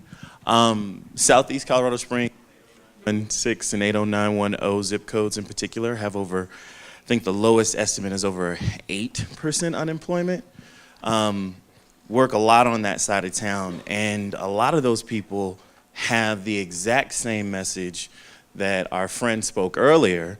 I'm ready, I'm willing, I'd like a little help with access. We've actually been working with high school students who kind of fit that middle tier where their parents make just enough money that they're not going to get help with college, and they're starting their own small businesses to help pay their way through college, their junior years, because they don't know if they're going to be able to get access to the programs and the educations. So they're taking it on themselves. I mean, and these kids are coming out and they're starting jobs, starting companies, and bringing in teenagers now. Thousands of dollars within 4 to 5 months. We're looking at the opportunity to really change how we do business as a city. But I want to put a spotlight on the fact that there are quite a few people wanting to go back to work from multiple generations and multiple ethnic groups. But again, there is this gap, and I think everyone today has actually mentioned it. There's a gap between skills and skills that necessary to work the job, and access to education and resources to acquire those skills.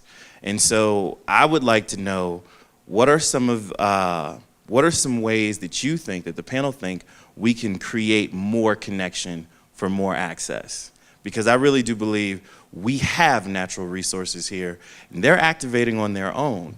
But how do we activate with them? How do we all do this and be better together? I think the Workforce Center in Colorado Springs is a great resource for you. I was going to say, talking about the building like to like, same with same, you need a liaison. And you need a liaison that has a different face than you do, the two of you have. You need a liaison that maybe speaks another language, that comes from another culture, and it doesn't necessarily have to be a full FTE, but it could be a person that can link you with those communities and can create that welcoming environment.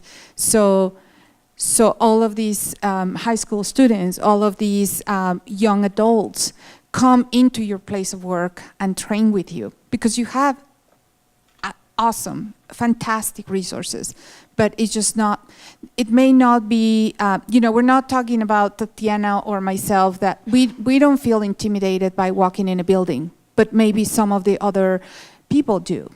And so that's just building that bridge with the resources that you can use will be very useful.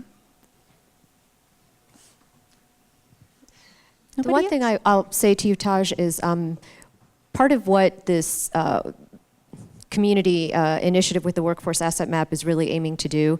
There's so much about high-skill jobs. People always talk about the high-skill jobs and then the bad lower-skill jobs. Well, there's a huge component, the middle-skill jobs, which we've kind of gone away from in the last 30, 40 years in terms of the career track programs at schools, shop, whatever the case may be. And Harrison School District is one of the ones that stepped up when we started this whole project, Christine Lyle, and said, well, we have, this one and this one and this one, and we now partner with a construction company, and that we do internships with them, and the buses take the kids there, and so forth. That type of bridge too. I mean, great if they can start a business, but for kids that maybe aren't inclined that way, to the extent that our community, our 17 school districts can really hear from everyone, those programs are fantastic. And really it should be across all districts because not all kids, right, are necessarily going to go the 4-year path. Michelle? I just wanted to add something to the question. In kids that are starting, there's a study that Kaufman did many, many years ago, early 2000s, that talked about why were some communities more entrepreneurial than others. And the reality is our kids today are not going to be true entrepreneurs unless they're exposed to small business, either through family or friends, before they get to a certain age. So when we're talking, there's a lot of schools today that actually have programs now for entrepreneurship and small business and all of that. But I think we're missing the boat in the fact that we're not putting it in our K through 12 system. We're putting it into the community colleges, we're putting it in, quite honestly, it's too late. If they're not exposed to entrepreneurship prior to going into college, they're 18 years old plus, they're not gonna be those true risk takers anymore. So to answer the question back there is, and I tried doing this, my kids were in elementary and middle school, and I tried in the county that I was at to teach some classes, some business planning classes.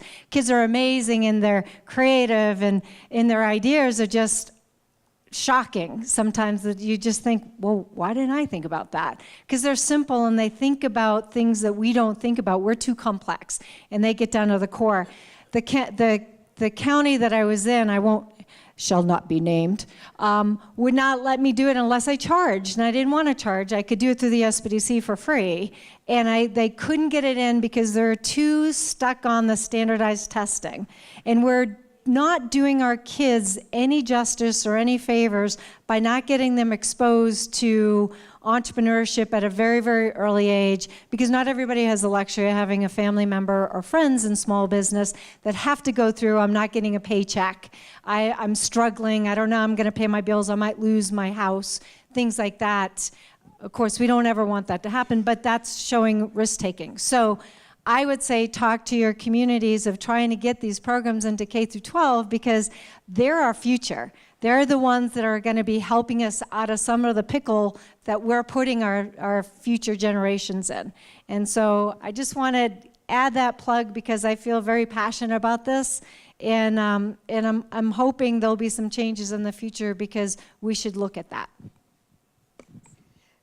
Okay, one more question? I just have to tag on to that. There actually are some great programs in this community. D49 has a program called Project Lead the Way that focuses on engineering. D11, I spoke at a panel that had a great group of entrepreneurs. So maybe we need to think of a collaborative space where that's actually communicated, where those schools are connecting with these small businesses. I know that Project Lead the Way, they're actually connecting with small businesses, solving engineering problems within the community. So there are programs out there if you are a small business. I do recommend touching base with these districts because that could be some of your skilled workforce that you're going to bring in. Great point. Okay, well, with that, Ekta has given me a list of people to thank. Thank you for coming today, it says. Thank you to Wells Fargo for being our presenting sponsor this second year, SBDC for co-hosting the event with the forum. Thank you to our media sponsors, the Business Journal, KVOR, El Paso County PIO office, and our table sponsors, Better Business Bureau, the Chamber and EDC, Vectra, El Paso County, College of Business at UCCS, and Catalyst Campus. So thanks again for coming today, and I hope the rest of your day is wonderful.